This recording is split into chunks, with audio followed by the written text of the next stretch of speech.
it seems that the Honourable Leader of the Opposition knows the content of the case itself. It seems. Please. I say it seems, but I can say he doesn't know, in fact, because it is for the inquiry to determine what has happened in 2020.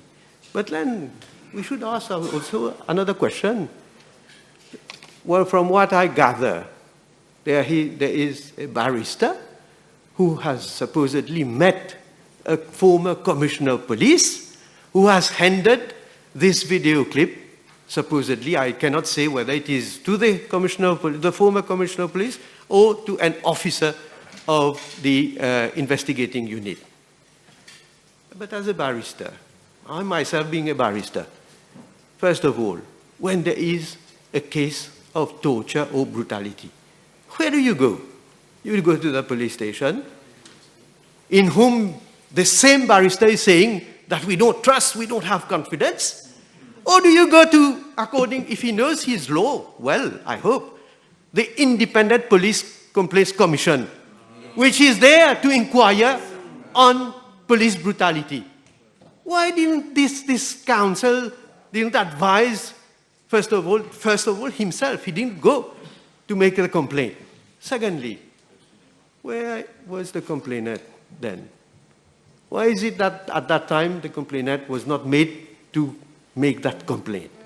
Huh? And thirdly, Mr. Speaker, sir, okay, you make a complaint to the police. After 1 month, you don't hear anything.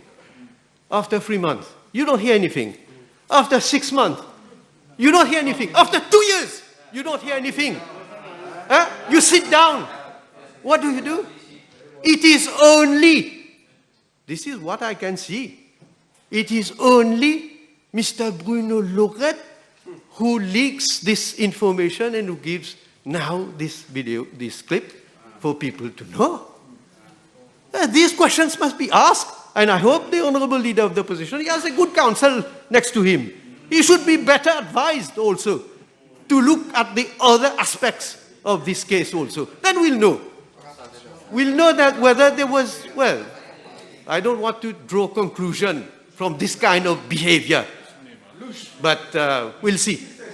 Here that the Prime Minister is much closer to this particular barrister and meets him often. So you can ask him directly. Don't come and joke with us, Mr. Speaker.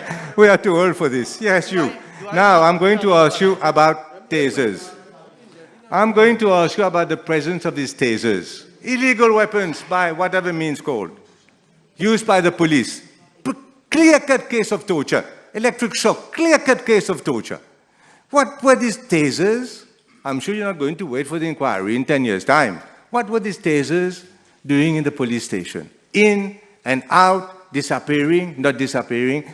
Can you tell us the story, please, about the tasers? The Leader of the Opposition should tell us, when did I meet Mr. Rama Valayden? When I'm so close to Mr. Rama Valayden? Of all people? Of all people? Enfin. So, anyway, come and saying anything in this house, Mr. Speaker, sir.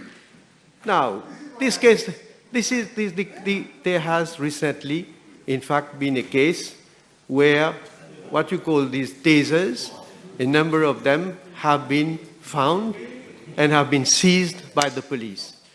Now, it is, of course, for the inquiry to determine who is responsible, who has been involved in such cases, and I'm sure the matter then will be referred for, if ever there is a case to prosecute anyone, they will have to answer.